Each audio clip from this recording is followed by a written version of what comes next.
Welcome to Future Melbourne, a podcast series exploring the ideas, decisions and debates shaping the future of the City of Melbourne. In each episode, we take a closer look at the big issues affecting how our city grows and changes, from housing and urban renewal to transport, planning, public space and community life. We speak with the people at the centre of these conversations to unpack what's happening, why it matters and what comes next. Future Melbourne is produced by Hyperlocal News, the publisher of CBD News, and our network of local newspapers across the City of Melbourne, including Docklands News, Southbank News, Inner City News and Northwest City News. This series is proudly supported by Good One Creative. I'm your host, Sean Carr, and this is Future Melbourne. Today, we're heading to Melbourne's waterfront and one of the city's most debated neighbourhoods, Docklands. Over the past 2 decades, Docklands has grown from former Portland into a major urban renewal precinct, now home to more than 18,000 residents, thousands of workers, and some of Melbourne's most recognisable waterfront spaces. But it's also a place that continues to attract strong opinions about what it is and what it should become. Joining me today is Docklands resident, former City of Melbourne councillor, and co-president of the emerging Docklands group Community 3008, Jamal Hakim. In this conversation, we'll explore Docklands' history, the challenges it's faced in recent years, and the opportunities that could shape its future as Melbourne continues to grow. Jamal, thank you for joining us. Thanks for having me, Sean. It's so good to be here. So Jamal, when someone asks you what Docklands is, how would you describe it? It's a good question. I get asked that quite often, and I usually say this: Docklands is not a failed suburb. It's actually an unfinished one, and that's the key here. It's really one of the most ambitious urban projects and renewal sites in the country. It's been built faster than the governance. It's been built faster than the social fabric or the infrastructure can keep up with, and that's part of the challenge. And it's that really gap between ambition and delivery that's where all the tension is. So people talk about it like it's a punchline, but for all the people who live here, it's home. It's our community. And this is where we've got families, we've got kids, we've got grandparents, retirees, shift workers, students, creatives, migrants. It is a really diverse inner city suburb. It's not just a postcode, and it just needs that narrative muscle that hasn't been put together yet. And I think importantly, I always don't talk about blame. Like you used to talk about, what Docklands gets spoken about. It is misunderstood. I think this is a conversation about maturity. Docklands really is entering now its adult phase, and just like any adult, it needs a bit of accountability. And so let's not stop with the excuses and get on to accountability. So touch on your personal journey in Docklands. When did you first move in? I first moved into Docklands when I first came to Melbourne, in fact. I did a short stint at Mum's place up in Ringwood, and then was going, where am I going to move in Melbourne? And it's a funny story. When I first came to Docklands, I came with a friend for lunch, and it was really windy. I thought, oh my God, I'm never moving here. We'll hear about the wind more. We'll hear about the wind more. We always talk about wind in Docklands. But then I came again and went, actually, this is a really nice place. I quite loved the water, being by the water, so close to the city, having the public infrastructure around transport. And so I ended up moving into Docklands in 2008, at the end of 2008, and have mostly been there ever since. So I've in and out gone into the city, on the west side of the city, Spencer Street, but I haven't strayed very far. And I've ended up coming back, in fact, to the same complex that I started in. And so I do love Docklands. And so that's been my story, I guess, with it. But I think the biggest myth is it's got no community. Yeah, well, let's get to that, because you've just touched on some of the things that make the area special to people who actually live there. We'll get into the multiculturalism in Docklands a little bit deeper into the conversation, but something like 1 in 5 residents who currently reside in Docklands are of Indian descent. There's a lot of Chinese communities living there as well. It now hosts the Holi and Diwali festivals, famous Indian celebrations. It's also important to understand that Docklands is characterised by largely 3 distinct neighbourhoods, but there are also some precincts that's surrounding that, which we'll touch on. But there's a New Quay to the west of Victoria Harbour, and then you've got Victoria Harbour and Batman's Hill. You've got Yarra's Edge, and these are all led by different developers. So there is that lived reality versus the media narrative, which you touched on again. Too windy, soulless, it's a high-rise desert. So as someone who's lived there and has a strong connection to the area historically, what are the biggest misconceptions about Docklands that frustrate you the most? Really good place to start. And look, I think the first one is that there's no community. That's the biggest myth around Docklands. What I'd say, that's just sort of wrong. We've got one of the largest concentrations of multicultural communities in the inner city. It's particularly first generation migrants here, young families, and this has changed since COVID. So pre-COVID, the makeup of Docklands was actually much more transient, but since then, and since the primary school was introduced, the actual makeup of the community's changed. We're seeing people really make a life in Docklands, and that started with first generation migrants with young families coming in because of the school. We're seeing that connection with the retirees, with younger professionals as well. It's now a choice to be in Docklands. It's not about working there. People are working from home more often, but they're choosing to live and work from Docklands, particularly working from home, because of its accessibility as young professionals. And the beautiful waterfront. And the beautiful waterfront. Of course, who doesn't want to be next to the water? There are, as you said, strong Indian Chinese communities. We've got some fantastic festivals. I mean, Diwali is a highlight. It's one of the biggest festivals of the year in Docklands, especially. The community does lead that. And we see people coming in from the west and the north. And that comes with language diversity as well. So you hear that all across Docklands and through the businesses too. We've got a really large concentration of small businesses run by the Indian community. Something that people don't appreciate. There's an automatic going to, hey, do you have a Little India? But in fact, actually, it's not about a Little India. It's about how that diversity connects with the broader community too, because they're delivering business services, whether it's accounting, whether it's through technology or marketing, or through the IGA, local IGA, or other sort of shops as well.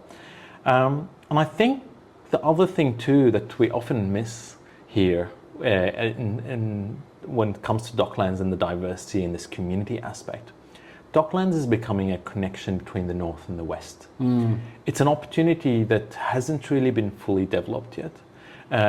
Docklands is that connection to the north and west, and with more work for infrastructure, but also the way that we bring communities together, such as through a high school, we'll see that corridor really expand, and it's a growing area as well, population-wise. Absolutely. We've just touched on some of the strong community fabric that does exist and the opportunities for what's still to come in Docklands, and it is important to acknowledge that Docklands is only about 25 years old if you base that on when the stadium and the first tower was built in the early 2000s. So let's go through a brief potted history of Docklands, because it is rich and very varied. So from its industrial past to the Docklands that we know today, and also we'll get to the Docklands that might have been, because there's been some recent developments that have been shared in the media that are very interesting to touch on for historical context. But Docklands, previously to the Docklands that we know today, was a series of disused goods sheds, abandoned rail yards. It used to be part of the Port of Melbourne, so it used to have container ships coming right up to where Harbour Esplanade currently sits today and the former Central Pier. During that era of transition, it was renowned, as I'm sure you would have heard, Jamal, from many Melburnians, for its rave spaces and some of these empty goods sheds in the 80s and 90s, and there's sort of a rich history there in its own right. But it was really a port landscape for many years that was disconnected from the city. So what we see today in the urban renewal since has been an effort to try and draw the city closer to its waterfront. And interestingly, as I touched on before, The Age recently reported the release of some cabinet documents from the Joan Kirner government in the early 90s, which presented an alternate vision of what Docklands could have been before Jeff Kennett got in the 90s and basically led the vision that we see today. So it's interesting to revisit this quickly, because we have Marvel Stadium, which really everybody who knows Docklands knows that defines the area. And that original vision that Labor government had proposed before being turfed out of government included no stadium. Low-rise that would have been something, wouldn't it? Oh, incredible to think. Low-rise urban form, mostly 12 stories or under. The focus on medium density family housing, 10% public housing. We don't currently have any public housing in Docklands. A 24-hectare university and research precinct. So no stadium, university research hub with many students flocking to the area. Can you imagine what that would have looked like? Completely different picture, isn't it? Incredible. Wetlands at the mouth of Moonee Ponds Creek. a chain of public squares linking the water to the city. And again, Marvel Stadium is oft criticised for being somewhat of a blocker, I think, to the CBD, and we'll probably discuss that further. There was also plans in that original Labor vision for a rapid transit to Tullamarine, and even a potential casino in Parkland, around Central Pier, the North Wharf, Spencer Street yards. Why it didn't happen? Economic collapse in the 90s, a recession. Melbourne lost the 1996 Olympic bid, and as I said, the government changed and Kennett adopted a market-led development, which is what we see. And as before, when I touched on, there's the major precincts of New Quay, Victoria Harbour and Yarra's Edge. Each of those are led by MAB, Lend-Lease and Mirvac respectively. So when you look at that 1992 plan, Jamal, and it's granted it's only been released in the recent weeks, but what feels like the biggest missed opportunity to you there out of all of that? Honestly, it's a completely different plan, isn't it? It's a different picture. And I think the university, for me, that original vision included a full tertiary and research project. That alone would have changed everything. Talk about daily foot traffic, intergenerational life, nighttime economy, and not just bars. I'm talking about food, cafes, entertainment, spin-off housing diversity, like we would have seen student housing, that public housing concept, that comes about because of that diversity in what's going on in and you see the vibrancy that sort of presence brings to places like Melbourne Central. That's right, yeah, and this is where the north side of the city is so vibrant, all times of day and night, and it's not nightclubs. Remember, again, students aren't necessarily there, and particularly now, people aren't there to drink. They're there to study, they're there to engage. We've got a large international student cohort, so they're there to actually engage as well, and that alcohol is not necessarily part of their culture. And instead, I think what we got is a stadium as an anchor, as you said. And if you think about it, stadiums are periodic in nature. So that's what we got. They turn on and off. Yes. But what communities need is something that's on every single day. And that's, I think, we'll talk about it a little bit later, I think, but this is where Marvel and the AFL do have an opportunity. But I do want to say, the other big loss is probably the Moonee Ponds Creek. Yes. Now, that was decades ahead of its time. This environmental thinking, the climate resilience, and we didn't even have the language for it at the time. That's the tragedy, is that those ideas existed. They were there, but it was shelved rather than evolved. It could have been part of the image. It didn't have to be just a commercial outcome without the consideration of what are the things that make up the community.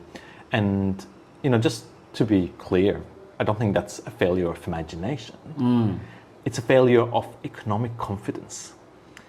Because then it's hard to pivot market-led development under a new government. And this is where we actually should have looked at it from an economic lens. Yes. And it could have been done. And maybe the close, second big loss, I think, is the tech hub. It follows because not only it would have been great with the university, the tech precinct that did get put together never really found its legs. And so I think that's a policy failure because the university just wasn't there either. Like if we had a university, a research partner, if we had done these things, a tech hub from an economic perspective would have flourished. And we would have seen things like... Do you think any of those ideas could be still resurrected today? Oh, 100%. Yeah. I don't think there's any doubt that you can still deliver some of these. And it's all about a little bit of guts, a bit of policy, but also now, who are the new players? And how do they make it happen? And I think that's worth talking about. It's something that we do need to explore. The opportunities are vast, and now that we can reflect back on what's happened, yes, as I said earlier, Docklands is still evolving. We're maturing. We're in that adult phase, so we can be accountable, make some of those decisions, correct some of those mistakes. So let's revisit what did ultimately happen, as opposed to the alternative vision, which we've only just learnt about. But Marvel Stadium does become the anchor, albeit with its controversial placement there between the CBD and the waterfront. Those first towers, as I mentioned before, rose at New Quay. I think the Conda Tower was probably the first one that came up around 2001. And as I also touched on before, there was a multi-developer model that accelerated the build out to what we see. And, you know, for fairly or unfairly, Docklands gets criticised, but that multi-development model is responsible, for good or worse, for seeing what we have seen so quickly today. I mean, you think 25 years ago there was nothing there. Now we've got 80%, arguably more, built out completely with only just a few major key projects left to go. But what this has done is Dockland is defined by these three key peninsulas, if you like. So walkability challenges emerge. Like to get from one end of Newquay and get to the beautiful library at the dock at Vic Harbour, that is a challenge. Not an easy thing to do. And there still lacks that traditional neighbourhood grain due to these large parcels of land being developed in the way that they did. So again, without wanting to dwell on it too much, but do you think the stadium locked in many of the issues that we're dealing with today? Yes.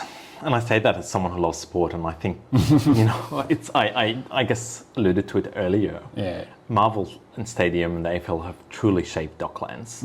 And that's around the event logic rather than the neighbourhood logic. It's more than anything, it's about big parcels, fast delivery, limited street grain, that all happened as part of that collection. So nothing happens in isolation. Each decision then kind of feeds the next decision. And that's where we got to. I guess once these things were locked in, everything else worked around it. And that's why walkability, local retail, everyday civic life are affected. Now we're trying to fix these issues because the decisions made locked these issues in. I mean, even when we talk about, you spoke about walking down to the library, there's no coverage down Harbour Esplanade. It's pretty exposed. It's very exposed. And I, as an able person, find it difficult to walk through Harbour Esplanade on a hot summer's day, not even a hot summer's day, a 20-degree summer's day. Can't imagine an elderly person who's retired, who's got a walking stick, someone with a disability trying to traverse that. So someone going from Newquay and trying to get to the post office during a weekday, for example. And ultimately it's hard to connect that community fabric if they are so disconnected, isn't it? 100%. Now, that doesn't mean the decision was malicious, and I think that's really important. Yeah. It means it was incomplete, and this is where the opportunity is. The mistake was not pairing it with equally strong community anchors, so we can do that now. And that's where Marvel, I was talking about this opportunity Marvel's got. Marvel's got that opportunity to not just build another monstrosity cutting off Docklands from the city to the Southern Cross, and to actually co-design with community, with us, so that we can fix this part as part of this larger development. This is, I think, the biggest opportunity right now in Docklands, because it can include a high school, it can include a university, it can include the right connections, a community space. We do need community facilities, whether it's a pool, some community engagement facilities. We need that right connection to the waterways from Marvel Stadium. So they've got an opportunity, and the stadium and AFL could be the ones to truly deliver on Docklands, on that original concept of Docklands. And that could be a benefit to all Melburnians and Victorians. And if they meet that challenge, now that would be fair income, real community spirit. Yes, well, we'll get to the AFL and Development Victoria's plans for the waterfront edge of their stadium, because they are significant and will reshape Docklands as we know today. But let's talk, in spite of all of that, pre-COVID Docklands. Now, as the publisher of Docklands News, I've been working down in the precinct for many years, and the vibe in Docklands pre-COVID, it's fair to say, was on the rise. There was something like 16,000 plus residents already there. I think post-COVID now it's bumped up to more than 18,000 residents. But the key was we had 70,000 plus workers pre-pandemic. We also had Central Pier, the heart of Docklands in many people's views, even though some people now, with it now demolished, and we'll get to that more, prefer the open space with the water. But that was home to the Atlantic Group, which brought major events to the precinct like Melbourne Fashion Week. You had the Woolshed Pub, which was a fantastic connector for reasons that you touch on. Harbour Esplanade making it hard for these precincts to connect. That was a meeting place. You had the Alumbra nightclub as well, which was a self-contained nightclub, but it was there. It was a terrific opportunity to showcase how a nightclub can work on the water in an enclosed space that ultimately worked with community too. So I remember living and when Alumbra first opened, and there was a bit of noise issues. Yes. But they resolved that with community and ensured space was closed, and you wouldn't hear it after a while. So Yeah. And Docklands Studios, which continues to be on the rise, but it was rising as a filming powerhouse, and as I touched on it with all the workers, meant that there was a strong corporate presence. So we had 3 of the major banks, NAB, ANZ, CBA based down there, Transurban, 7-9 are still based down there, Myer and Arup, among others, had offices there. So from your recollection, before the pier closure and the pandemic, what trajectory did you see Docklands going on? Look, I was, at that time, Docklands was really exciting. It was starting to buzz. It was humming along. When having lived in Docklands for a while, you really saw Docklands come to itself. We were starting to see it mature. It was those 18,000 residents, the 70,000 workers. The central pier was truly a heartbeat of Docklands. I mean, I remember going endlessly to meeting friends at the pub in Central Pier. Going down, there was a beautiful bakery around the back as well that was becoming a regular. The meal, it was terrific. I still have their soup specials. They did some great things for lunch, and that was a middle point where, as you come across from the heat, especially, where you could stop. Yes. And whether it was hospitality, events, that movement between New Quay, Victoria Harbour, the businesses coming across, it was really terrific. I think from that to Docklands Studios was becoming a global, just a globally significant and an amazing sort of asset in Docklands. It was the start of that. We're seeing it now and how important it is with the renovations, especially. The banks, the broadcasters, they all anchored jobs there. It wasn't perfect. And I've got to say, there's some of the things, for example, we still had a much more transient population at the time because we didn't have a school. So while there was a lot of activity, from a resident's perspective, the culture of the place was much more transient and external versus now where it's becoming more of a neighbourhood and a culturally mature environment. So, but it was starting to balance. And it was showing those true characters. So work, live, play. And that was sort of the culture of Docklands. And I think that balance mattered more than people really realised. And now we're trying to come back to that balance. So it was an exciting time. Yes. And then the reason we touch on pre-COVID is because Docklands was, well, not even arguably, I think it was the most affected suburb anywhere in Australia from the COVID pandemic.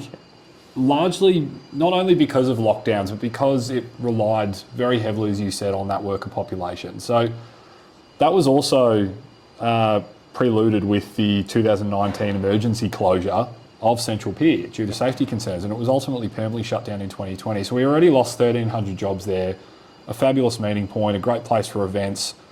So that happened, and then a couple of months after that announcement, we went into a global pandemic. And as I said, it hit Docklands the hardest in the nation. The workers don't return, major employers start downsizing or even exiting in some instances, and when we're just starting to shape our identity in one hand, there's that identity shock, as I call it. And this perennial discussion has really underpinned Docklands since the early days of whether it's an events precinct anchored by the stadium or a family suburb has played out and continues to play out. So how did these two events, i.e. Central Pier and the COVID pandemic, reshape the community psyche as a local resident? I think you've described it really well, Sean. It was truly an identity shock.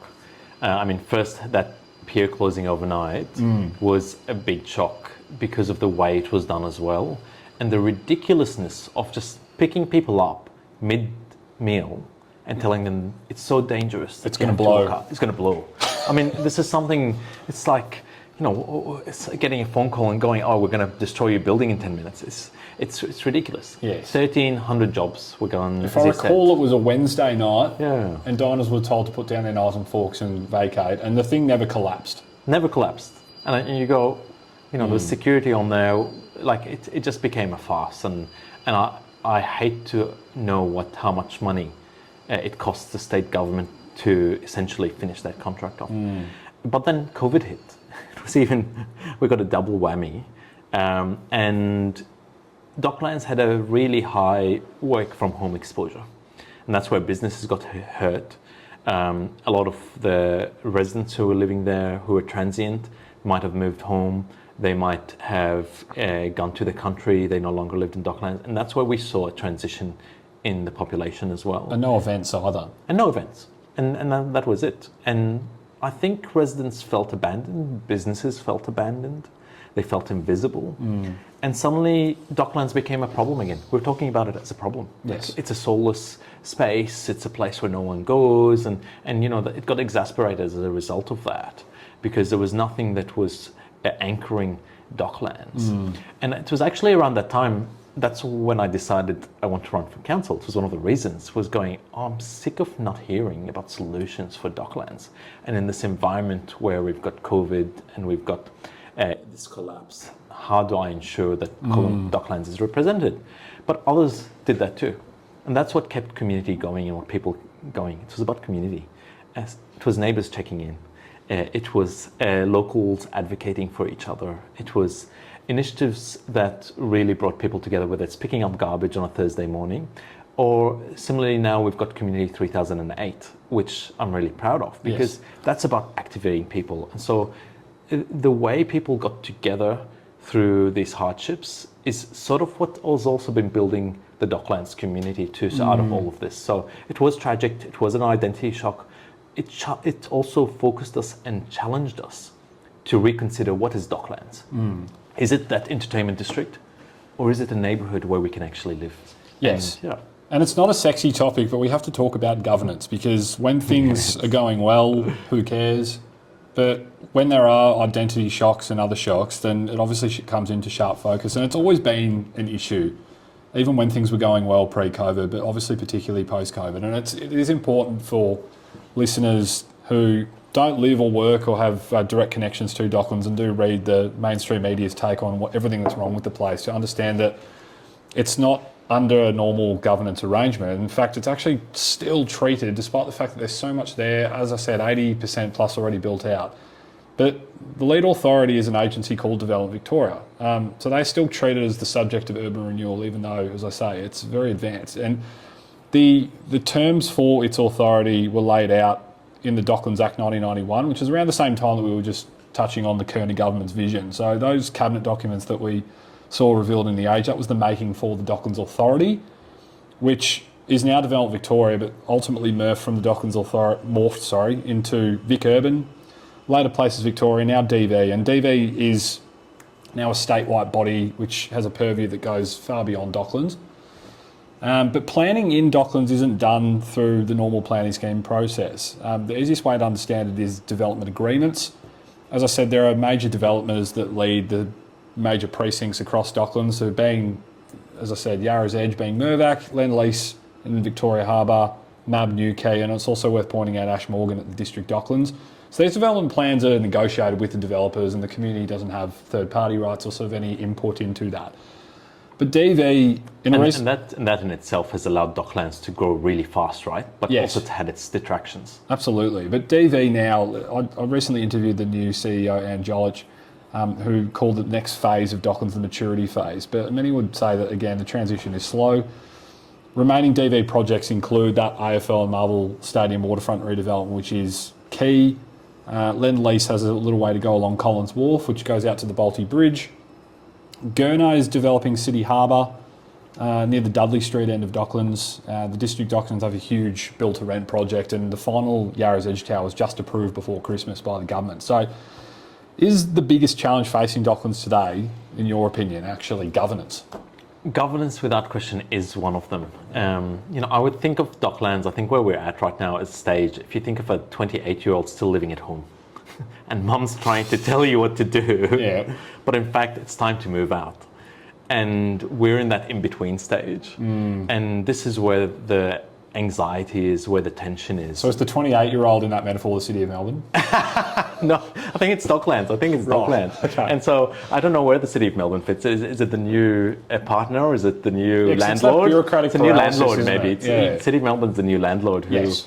And we've got to realise what kind of landlord do we want and how does that work. So we've maybe got a part of the place we're living in is with the new landlord, but we're still living at home and listening to our parents and do as we're told.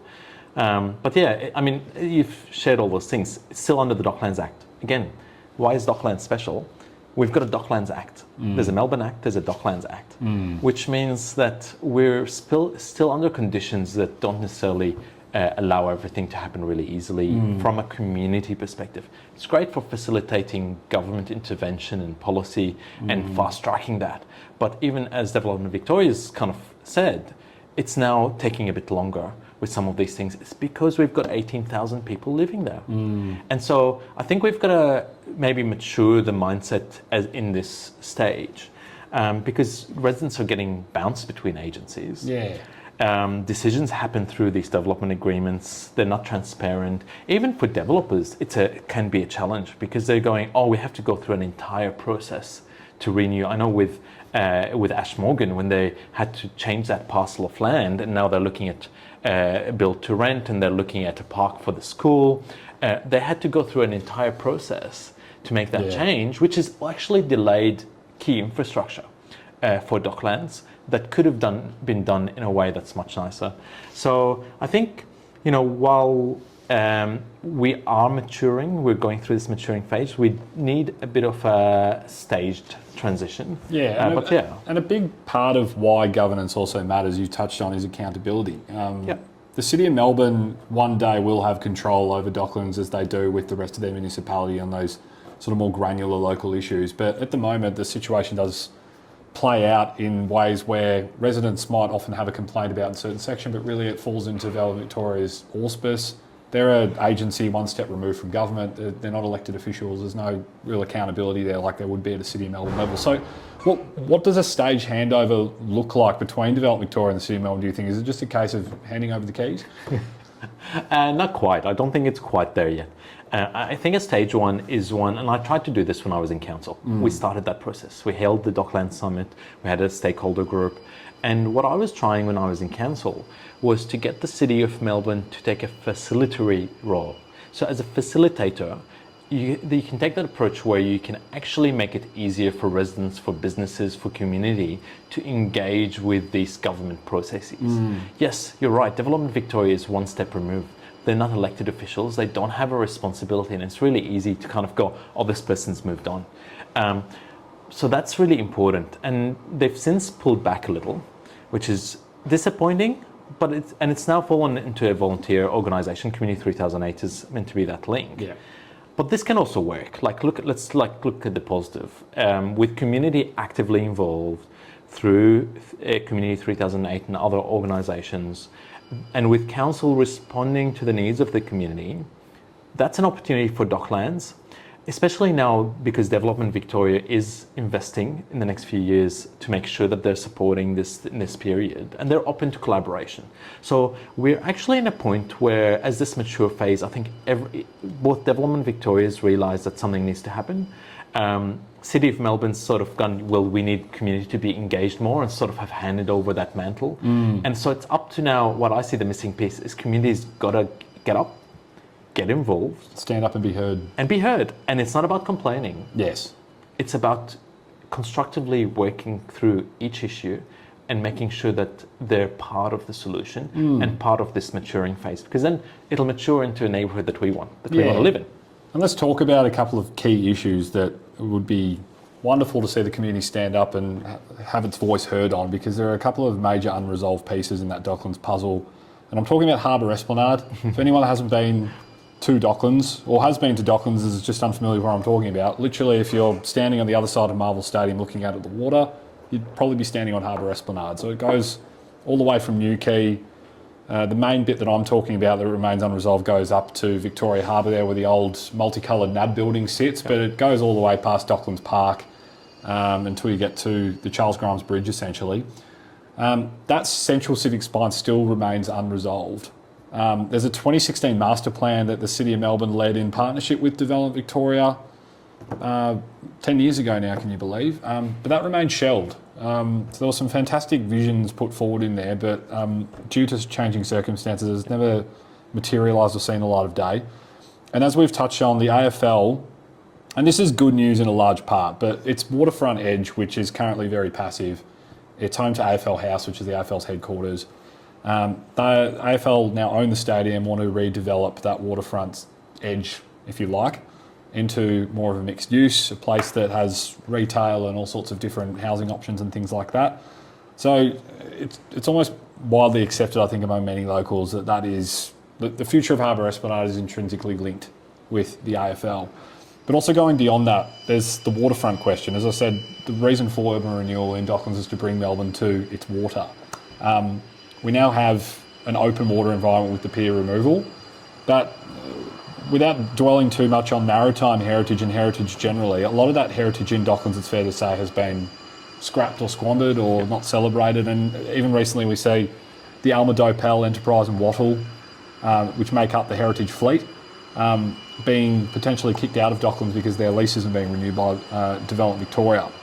So to you, what makes a world-class waterfront and why hasn't Docklands quite cracked it when you think about Harbour Esplanade and that waterfront? Yeah, no, that's a really good question, and it's definitely the jewel in the crown, right? So when you think about Docklands, you know it's the waterfront.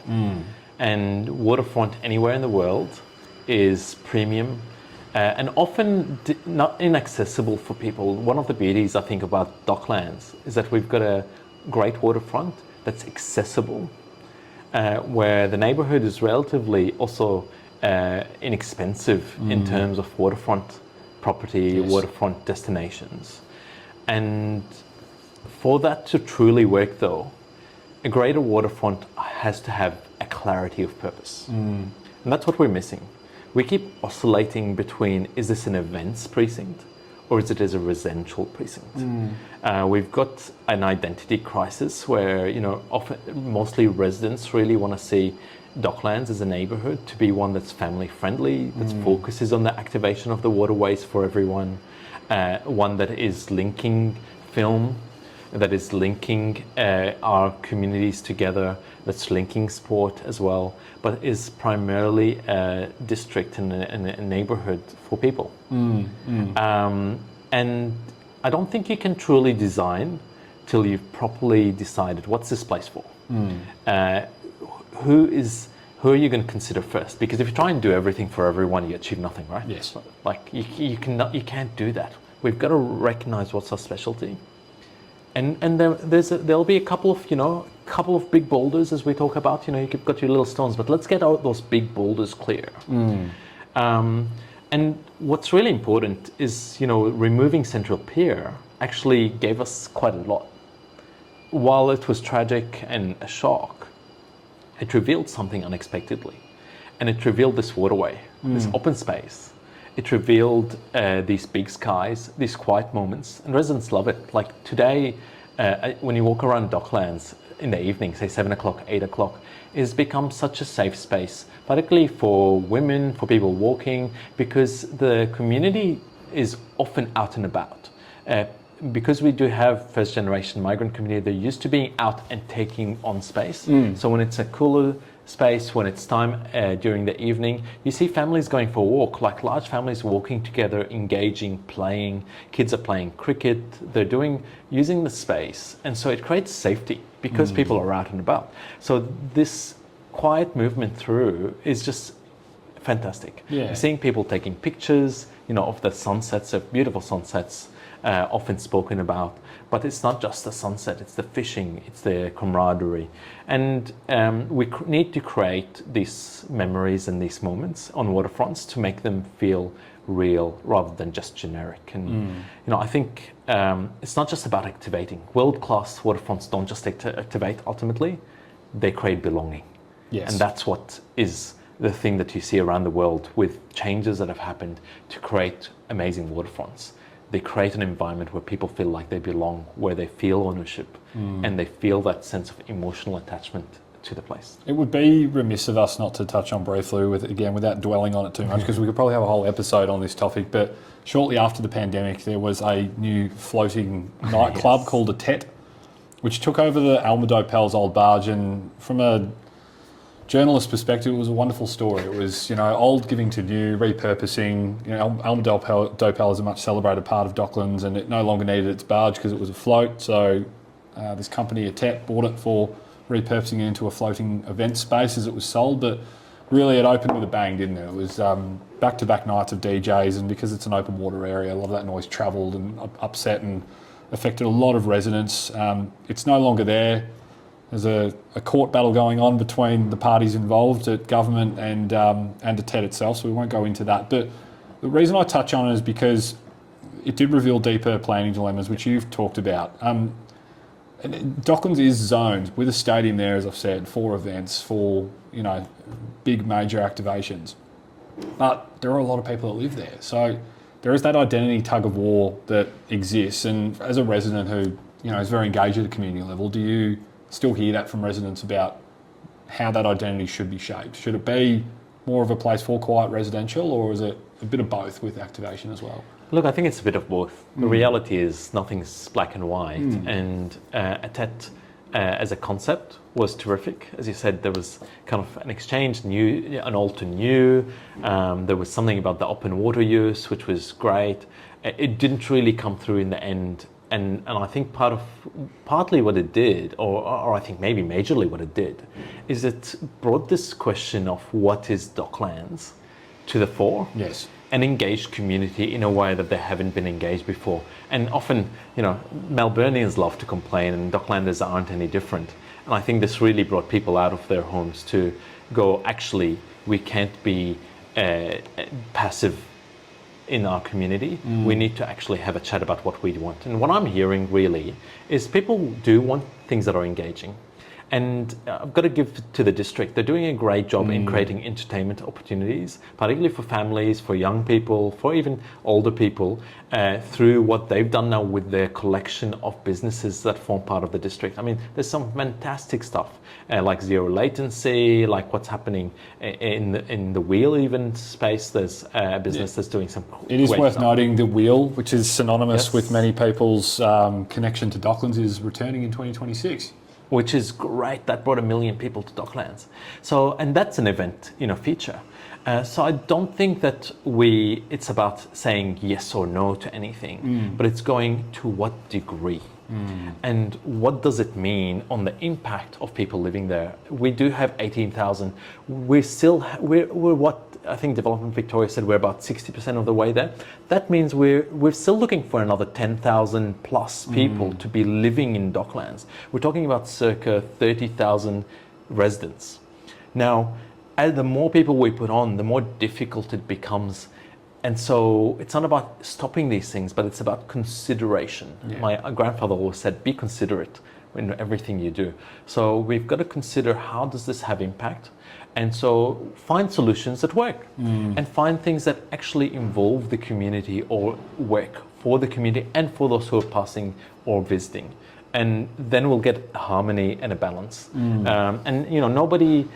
Nobody complains that I know of. No, I haven't heard really too many complaints about when Marvel's having a big match or when you've got a superstar singing at Marvel. We open our windows and listen. Yes. For the most part. But there's a difference between a one-off event, like we spoke about Marvel. These are episodic events. They're not like regular every weekend, and something that might be integrated into life within the neighbourhood. So I think we've got to think about it in those nuances as well. Yeah, and when I think about livability and social infrastructure, my mind is cast to Arden as an example, which is another urban renewal precinct in North Melbourne. Yes. And the reason why it's cast there is because you see in the mainstream media, especially recently, there are some critics of the way that Arden is now being planned, where they say we don't want it to risk becoming a Docklands 2.0. So what they mean by that, I believe, is what we see in Docklands, where private development has sort of come first, and that social infrastructure and those things that impact livability have sort of followed. And there's no greater example of that than the Docklands Primary School, which is a fantastic place. Well overdue. It opened in 2022, if I recall correctly. That's correct, yeah. But it's fast overcrowding. Only in the last couple of years, there was a temporary campus opened at the District Docklands, which again, just to reiterate, is a mixed-use entertainment shopping precinct. It shouldn't be home to a school, but that's the situation we find ourselves in. The Costco site, this was a great presence in Docklands, brought a lot of jobs, brought a lot of people to the area. But the Costco in Docklands has moved to Ardee. There were calls for that to be purchased by the government for a secondary school. That hasn't happened. Instead, it's going to be a home to a pathology giant, which is also great news for jobs. But again, it doesn't, it doesn't prioritise those community expectations or requests first and foremost, but separate issues. Although I do have to say, when it comes to Costco, I think what we got is better than what we had. Yeah. Those who came to Costco did not stay in Docklands. Yeah, that's right. They really created just traffic. Yes. And so Costco wasn't actually anything that supported Docklands. What we've got now is a business that will have people working there, and they will support the local economy. Yeah. And you're right, the opportunity was to buy that for secondary school, but there's some other sites that could be utilised. And I think, for example, the NAB, I've been a big proponent for the NAB building as that, but also in the north side of Docklands and closer to the north to make that link with North Melbourne. Yeah. There's opportunities there for high school. Absolutely, yeah, and that's definitely necessary. The existing recreational access that do exist outside of the primary school, Rombarassi Senior Park and the library at the dock. There's the hub on Harbour Esplanade. Rombarassi and the library at the dock, as I touched on before, Rombarassi is based right at the end of New Quay next to the Ballsy Bridge. It's a fantastic space, but again, it's hard to get to. Library at the dock, right at the end of Victoria Harbour, hard to get to. So, as I said, walkability between the peninsula is poor. And you've spoken about in a series of op-eds for Docklands News over the course of last year in particular, about the importance of family first planning. So how do we stop Docklands from being built around towers instead of built around people? It's a good question. It's something that we all need to think about. And I think it starts with thinking about kids. Start with kids. Because if we start with kids and think about the entire life cycle of the community, then we start truly delivering for our community. And when I talk about kids, I see kids being taken to school with their grandparents, for example. So when you're talking about how kids get to a spot, how they have safe spaces, that starts to integrate safe spaces for people with disabilities, for older people, for people who need to get to work afterwards. It starts putting services around that, and that means businesses have opportunities to also service the community and be part of the economy, the local economy. As you said, Docklands Primary is already overcrowded. Adam's doing it, the principal there, Adam is doing a terrific job, but from day one, from the first year I had a conversation with him, we knew it would be overcrowded because it was already exceeding the numbers they expected. And so we know from that and from what's happening with the space at the temporary campus, it's already, there is demand, it's overcrowded. We need to secure land for a secondary school. We can't repeat those planning mistakes. So the fix, I think, is that walkability conversation, kids. How do we, we've got 3 peninsulas that are pretending to be one suburb, but they're actually 3 distinct precincts of the suburb, of the neighbourhood.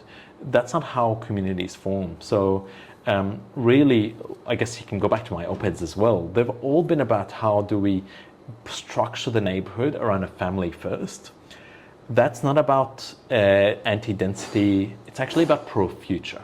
How do we make sure every element of what we're doing considers the family unit, considers kids, considers young people in with that mix?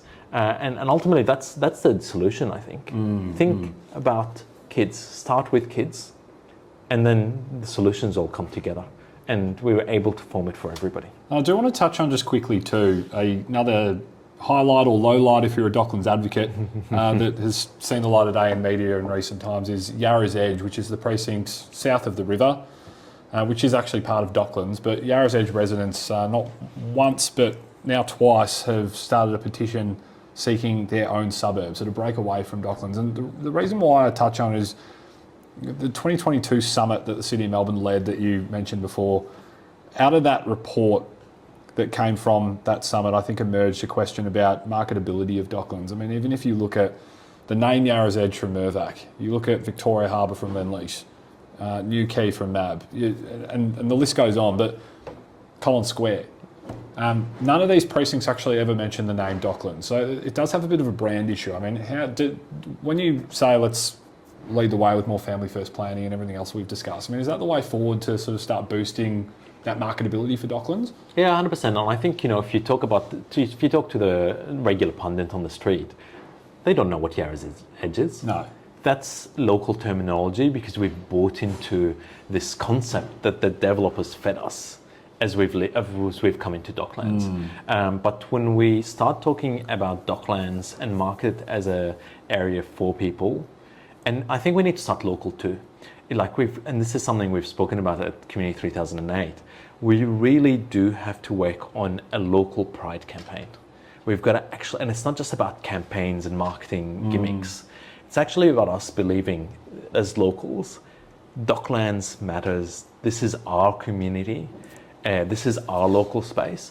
And we need to come out and support our local businesses and our local community. Yeah. And whether that's by going down and having a conversation, or by having dinner downstairs instead of jumping and meeting our friends somewhere else, like bringing our friends to our community and showcasing some of the amazing restaurants we've got. Be proud of your Docklands status. Exactly. And I love to, I keep saying Docklands pride, and I think that's what it comes back to, because we need a bit of pride in Docklands, and we need to showcase it first, openly, publicly and loudly, and that in itself will start driving people coming in. When people see how excited we are about Docklands publicly, as people come in for those individual events and have a good experience in Docklands, it changes their minds. They turn around and they go, actually, I had a really good experience in Docklands. It's completely the opposite of what I've been hearing.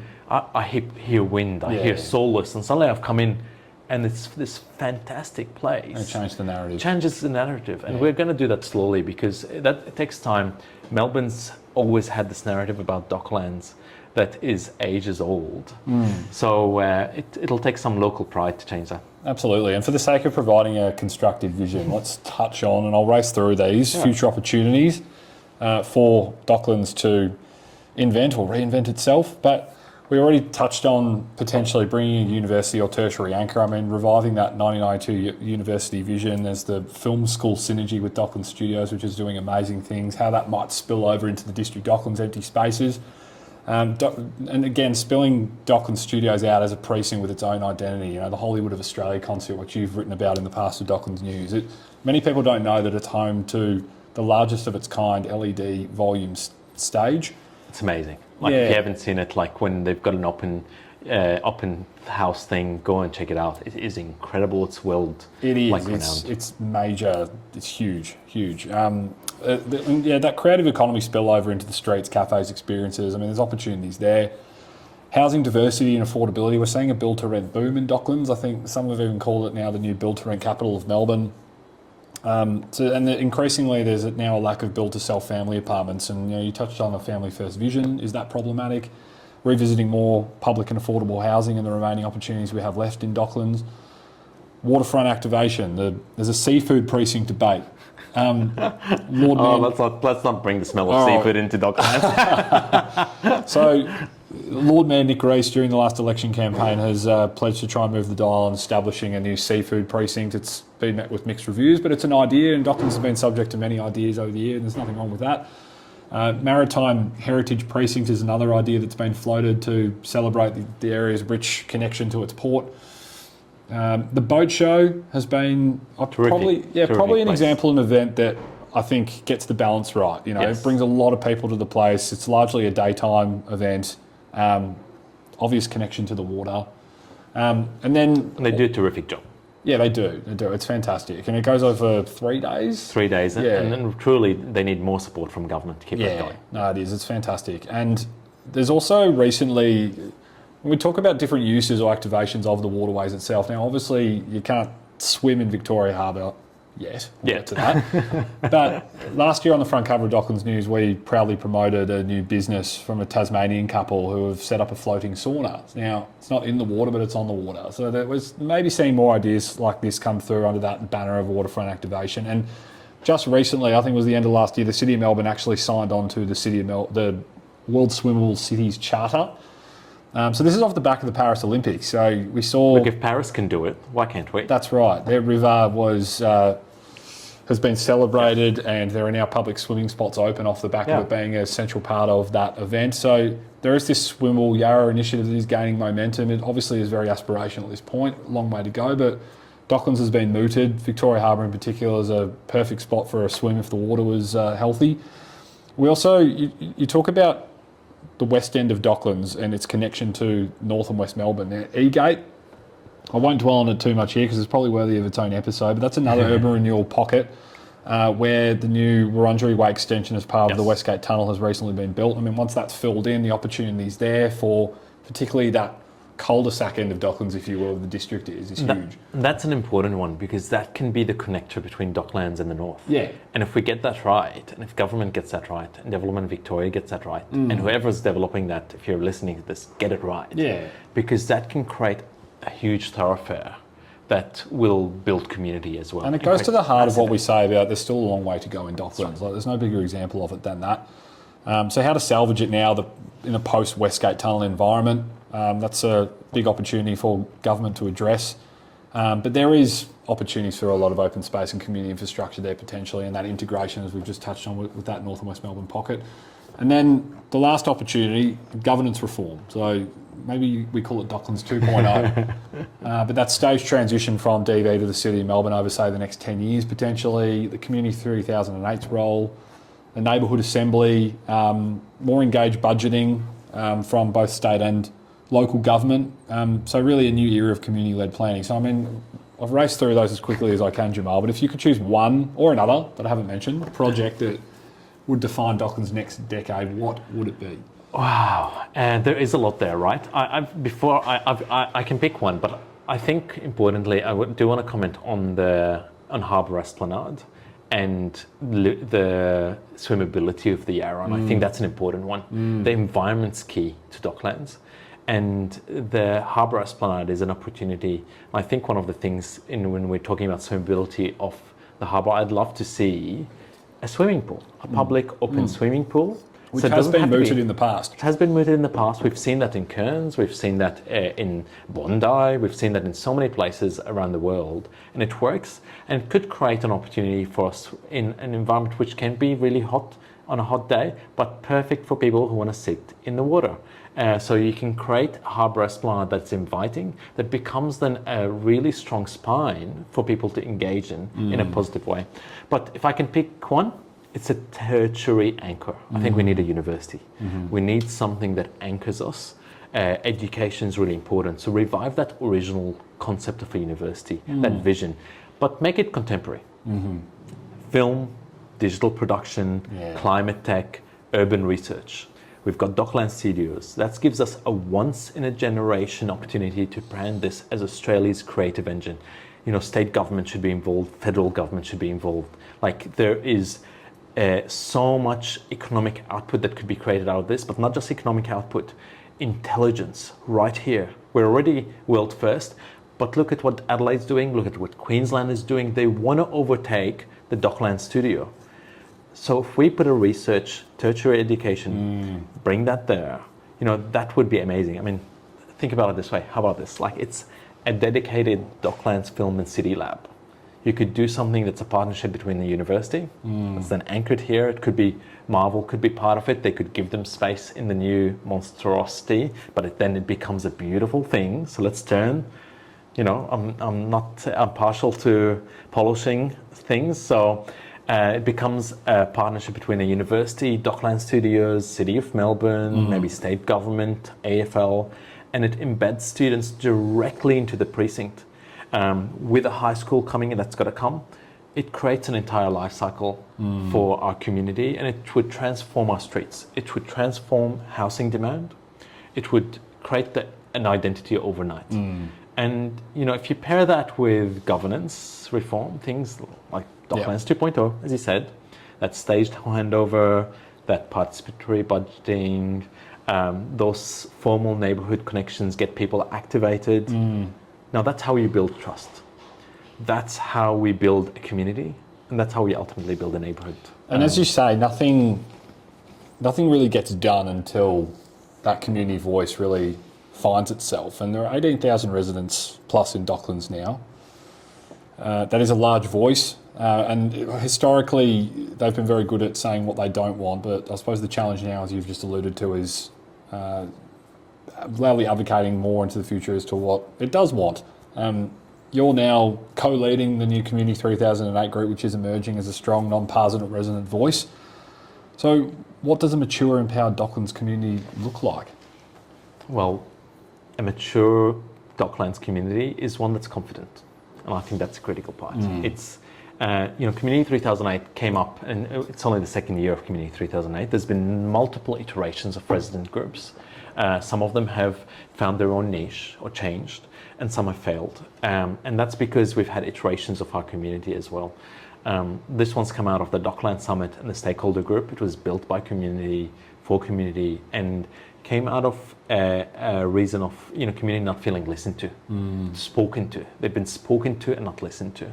So that's a turning point from the summit in 2022 that we held. And so I think maturity is about continuity now. It's about care. It's about that shared responsibility, importantly. And it's not about protesting for protest's sake. It's not about complaining. It's about that constructive pressure. Because let's keep the conversation going. Ultimately, Docklands doesn't need saving. What it needs is partnership. It needs community standing up, activating and getting involved. And that's how we solve it. What does Docklands in 2035 look like? Docklands in 2035. I think it's one where we see people living here and not having to move out when their kids get to high school, where people are growing up and they're seeing their kids grow up in the neighborhood, where they're building friendships that are lifelong, where people are coming here as young people and setting their lives up and finding a space that in a contemporary setting, in an urban setting, allows them to have everything within the 20-minute radius. The thing that keeps eluding us, a precinct that truly is a 20-minute precinct, one where you can enjoy the waterways, where you can enjoy the environment. You don't have to go very far away to be at ease as well. Often, part of the challenge I found in living in the city is the noise doesn't stop. But 15 minutes away here in Docklands, and people complain, oh, Docklands is so quiet. It's why we live here. In fact, it's part of the thing that brings people here is that you get both. And I think having that, if we have a community and a neighborhood that is centered around families, around the waterways, that brings together that education, and businesses that are no longer at odds with the community, but are actually integrated with the community, that's an amazing Docklands in 2035. So what's one myth about Docklands you hope this conversation puts to rest? And also, to extend on that, what is your message to Melburnians who say that Docklands has no soul? So I guess the myth is basically, I think that myth that Docklands is soulless and that doesn't have community, I hope we've busted that. Because ultimately, soul isn't something that developers install. And maybe that's where it starts from. But it's something people build over time. And that's where we're at. Docklands does have soul. It just hasn't been given the respect, the governance, or the patience to take hold, or one that it deserves. And that's where by 2035 we'll see that waterfront that matches that ambition. And let's be honest, it's somewhere that's not perfect. It's lived in, and it's something that we can all be proud of. So maybe the ultimate myth is, let's break it, that Docklands was a mistake. It isn't a mistake. It's a lesson, and it's an opportunity, and it's a fantastic place. Yes, and Docklands is still a place that is fast becoming and finding its identity. It's far from a finished product, as we've talked about today, and there are some key takeaways, I think, from our conversation today, Jamal, all based around history, governance, community, and all those other opportunities we talked about. So it's got an exciting future ahead of it, and thank you for unpicking it all with us today on the Future Melbourne podcast. Thanks, Sean. It's been great to talk to you about it.